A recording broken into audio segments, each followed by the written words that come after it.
Welcome back, guys, to my series of Indiana Jones reviews. We've already covered Raiders of the Lost Ark, and today we're going to cover the Temple of Doom. Spielberg returning once again in the director's chair, Harrison Ford's back, George Lucas back as the producer, along with a bunch of new faces in the mix. After Raiders blew the minds of practically everybody around the world, Spielberg was in a very interesting position. He had never made a sequel to one of his films before, even though, technically, this is a prequel set 1 year before the events of Raiders. Anyone who's talked about Indiana Jones has mentioned just how unique and very different and bizarre the Temple of Doom is. I've heard over time plenty of opinions on how people feel about Temple of Doom. A lot of people love this movie, and yet there's a lot of people who don't love it. Although it's viewed more favorably in comparison to Crystal Skull, any one of you who expects me to trash this movie, you're not gonna like a lot of what I have to say. Anyone who expects me to praise this movie nonstop, you're also not gonna like everything I gotta say. My overall verdict on this film, I actually think it's a really good time. The movie takes a lot of risks and it feels very unique. Unfortunately, either some of them don't entirely work or they just don't work for me at all. And on top of that, it's considerably the darkest and most violent Indiana Jones movie out of all four of them. We'll get to the violence in a little while, but I don't necessarily have a problem with violence in film. In this instance, it's a little too much for me. And except for the opening, for the most part, it's set entirely in one general area, whereas in the other three films, they jump around certain areas across the globe. So the opening of this movie has a musical number, with the song Anything Goes sung by Willie, who's played by Kate Capshaw, and we are reintroduced to Indiana Jones, who's receiving this payment from this Chinese gangster, Lao Chi, who poisoned his drink, and it leads to a really intense shootout where he tries to get the antidote. And just like in Raiders, we get to see that he's basically kind of a jackass. He takes a fork to Willie's ribs and threatens to kill her if he doesn't get his payment that they promised him. Once again, Indiana Jones, a good guy, but also got a bit of an edge in there somewhere. This is the only Indiana Jones film with a unique opening. Not set in some remote area where Indy's trying to get some big high-priced artifact. He is in this case, but he's in the middle of Shanghai, China. It also kind of puts you on the edge of your seat because Indy's trying to get this antidote and Willie's trying to get this diamond that she wants from the gangsters. They don't even know each other and they're already going at each other's throats, kind of like Han and Leia do in the original Star Wars. So they jump out the window and they land in this car where we're introduced to young Short Round, Indy's sidekick. I absolutely love this kid. He is hilarious. He is so much fun. He brings a lot of humor and also a lot of really good heart to the film. Okie dokie, Dr. Jones, hold on to your potatoes. You call me Dr. Jones, dog. Okay, Dr. Jones. And thankfully, Short Round's not one of those annoying sidekicks that's just there kind of dragging the movie down. It almost kind of reminds me of the relationship between Joel and Ellie in The Last of Us, where he's very capable and he can fend for himself. And we learn later in the movie that Shorty's been living on the streets for most of his life after his parents were killed by the Japanese, and Indy caught him picking his pocket, and he's been palling around with him ever since. But they get to their escape plane, where they're boarded by this British gentleman, and by the way, that's Dan Aykroyd in a cameo. They get into the plane, and everything seems to be okay, where he says, "Nice try, Lao Chi." Then he closes the door, and Lao Chi's name is on the door, so the pilots are in league with the bad guys. They take off, and they're flying over the area of Nepal and India in this world map montage, which is shown in all four Indiana Jones movies, which I've always kind of liked since it gives you the idea that you're going on this big adventure with our protagonist. And Indy tries to control the plane, and he hasn't had any practice with it. The three of them get into this life raft. They fall out of the plane, onto the side of the mountain, and slide down the mountain into a river. How are they not flat as a pancake on the side of that mountain? Movies, you have to suspend your disbelief in some way. I get that, but still, that's a little bit too much for me. But eventually they find their way into this Indian village where everything's dried up. The food, the water, all of it's gone. And then we later learn that the children have been kidnapped by this evil cult that's been operating in this area for some time. And the old man in the village tells Indy that, no, your plane crashed for a reason. Shiva brought you to help us retrieve these stones that were stolen. Indy at first is not really sure whether or not he wants to do it, but then when he finds out that the stones are valuable, immediately he's on board with it, which is basically more in line with his character. He believes in finding the most valuable item that he could get his hands on. As far as the Shankara stones go, they're nowhere near as exciting as the Ark of the Covenant or the Holy Grail in Last Crusade, and there is some kind of established lore of Kali Ma being this Hindu god of some kind. Correct me if I'm wrong, I don't know exactly the particulars, but they're nowhere near as investing, and it's not as awe-inspiring as the Ark or the Holy Grail are. So Indy, Shorty, and Willie decide to go on this trip to Bangkok Palace, which is supposedly where this cult is operating out of. And between the plane crashing and when they arrive at the palace, I feel like the movie kind of drags on for a little while. There's really not a whole lot of big emotional stuff that's happening. Whereas in Raiders, we felt like there was more of a sense of urgency in trying to get to the Ark. Holy Grail, we have the relationship with him and his father. We're trying to find the Grail and outrunning the Nazis. This feels more like a mini adventure for me, and it doesn't really feel like there's a second act. The first and third act combined into one. It's not awfully done, but it does feel like there's not a whole lot happening, and it does kind of meander a little bit. Although it gives us a really great scene where Indy and Shorty are playing cards and Willie's just screeching like crazy, seeing all these creatures nearby in the camp. And she grabs the snake, throws it behind her shoulder, thinking that it's the elephant trunk, with Indy horrified by the sight of it. If only she knew what she got her hands on. So they arrive at Pankot Palace, and all seems to be okay on the surface, but they make it clear that the Prime Minister of this palace is hiding something. And the food is also a pretty big indicator too. Just like with the poisoned date scene in Raiders, we learn certain key information in this scene with something a little bit weird and crazy going on. Snakes, bugs, eyeball soup, and monkey brains.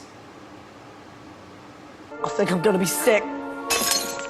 Also, there's a part in the novelization where Indy makes note to one character that Indian people don't eat food like this. Something's not right here. I kind of wish that that was included in here because it does feel a little bit out there, and that scene in particular upon this movie's release got accused of racism. I don't like to get into that stuff necessarily, but I think if they included that moment where Indy knows that something's up, it probably would have gone a little bit better upon retrospect, but that's besides the point. And then we get the scene where Indy has a confrontation with this one henchman who's a part of this secret cult, while also trying to get to Willie, where they argue about whether or not they're going to go into each other's rooms. You can't last 5 minutes without me. I'm gonna go in my room. All right, fine, I'll go in my room. And it's pretty messed up because this guy actually gets caught on the whip onto a fan on the ceiling and hangs himself. Indy then goes into Willie's room and he finds a secret doorway where we finally get to the entrance of the Temple of Doom. And we get a great scene where he and Shorty are caught in a death trap after running into some bugs. Raiders had snakes, and we got the bugs in this one. The way this whole scene plays out, it is so nerve-wracking, and yet one of the funniest things that I've ever laid eyes on. There's 2 dead people in here! There's gonna be 2 dead people in here! Hurry! We are going to die! That line, I would say, is the media coverage of COVID-19 in a nutshell. Then we see the main altar of the temple of this cult, which is led by a high thuggy priest, Mullah Ram, who may not be among the most memorable, but he's one of the scariest and creepiest antagonists that I've ever seen in film. And he makes a human sacrifice to their god, Kali Ma. Kali Ma. Kali Ma. Which leads to the scene that caused a huge bulk of the controversy upon this film's release. He literally puts his hand into this poor guy's chest and rips the guy's heart out. And they lower him into the fire, burning him alive, and the heart in Mullah Ram's hand sets on fire. And this is where I think the violence is a little too much for me. I don't mind violence in film, but this I think is a little too gratuitous on my end. On that note, Spielberg in the years since then has said that he's not really comfortable with this movie after all the controversy came up where people said that PG is just way too tame for this movie, hence why we have the PG-13 rating. I've heard some people talk about how Spielberg from Jaws up until Temple of Doom was a very different person, that he viewed violence as entertainment, and then Temple of Doom comes out and he does a complete 180 turn, taking violence very seriously in films like Color Purple, Empire of the Sun, Schindler's List, Saving Private Ryan. And I have to admit that I never really thought of that before, but seeing certain quotes that he said at the time, especially in recent years, I could easily see how this movie really affected him. I actually feel a bit bad for him. I can understand why he went in the direction he did in the years since then, although I don't think he necessarily should tailor himself to people just because he got a lot of backlash over some choices he made. But if he wants to take violence very seriously from now on for the rest of his career, he's an artist, he can do whatever he wants. Whatever films he makes, I'm always down for seeing them. I think that maybe if he showed violence as entertainment along with violence as a serious subject in his films since then, I don't think most people would have had a problem with it. I think they would have been able to see that, okay, he can do films that are not necessarily just violence for entertainment's sake. And he's gone on record that he does not like this movie at all, especially in comparison to Crystal Skull. I think this movie is considerably better than the fourth one, but I can easily see how this movie really affected him, and it's nowhere near as bad as I think he says it is. I just don't think it's as great as he was trying to make it. I appreciate that he was trying to do something different, but the execution sometimes doesn't always work. For instance, Kate Capshaw's character, Willie, who's actually married to Steven Spielberg, and in fact, the reason why he brought her onto this project is because he wanted to get in bed with her. I mean, that's public knowledge, but for those of you who don't know, I mean, when I learned about that, I was like, whoa! A little bit of a ladies' man there, are we, Steven? I don't have anything against Kate Capshaw, but Willie as a character, she's just No.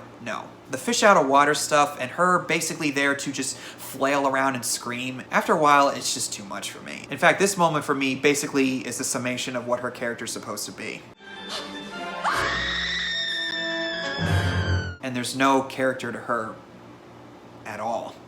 She has nothing interesting about her, as opposed to Marion in Raiders or even Elsa in Last Crusade. Although there is some decent tension where she's almost sacrificed by Mola Ram, or Indy, as we later see, which, by the way, if you thought that the heart being ripped out was pretty disturbing, as far as I'm concerned, the fact that Indy is turned evil after being forced to drink the blood of Kali, that was disturbing for me as a kid. It made me feel so unbelievably icky to my core. When he's laying on that rock, tossing and turning, being transformed, and then he comes into the light as the evil version of himself, I literally shuddered at how horrifying that was. Not necessarily in a bad way, but maybe I'm just too pure-hearted. I don't know. I just don't like seeing the hero turning into the bad guy. That's just me, though. Thankfully, Shorty manages to snap Indy out of it by taking this fire, putting him right against his skin, which wakes him up. Never underestimate the power of love and fire. And when we see the village children being enslaved by this cult, this is what leads Indy to wanting to retrieve the stones, not just for fortune and glory. When he sees what's going on, then he decides to help these people for the greater good. Despite having a gruff exterior, he's got a heart of gold underneath there somewhere. And it contains one of the most epic shots in any Indiana Jones movie, where he's just standing there, facing down against his henchman, and John Williams' music starts kicking up. Oh, yeah. And just like in the previous film, he has to go up against this big bad guy, who Pat Roach also plays this time around, just like the big baddie in Raiders. This is probably the most vulnerable I've ever seen this character. He's literally being pounded and pounded. All the punches sound and look like they hurt. He's getting stabbed by this voodoo doll, by this kid. Shorty tries to save him by smacking the rope against that big thug. Drop him down! I killed him! Drop him down! Meanwhile, Shorty has to go fight against this kid and wake that kid up out of his trance. Hey! Quit fooling around with that kid! And he gets this close to the roller, and when the voodoo doll is rendered useless, the Indiana Jones theme kicks up, and then eventually the guy gets caught on the conveyor belt and is crushed. So eventually the three escape, and we get a minecart chase. And you don't usually see minecarts in action scenes. A lot of it was shot on camera, and there's some backdrops in there as well, but for the most part, it looks great. And as far as I can tell, if I remember correctly, music is not playing in this scene at all. And then they get to the bridge where Shorty and Willie try to cross, and we get a bit of a sword fight with Indy and some of the other thugs, since we didn't really get that in the previous film. And then we get my favorite moment in the whole thing.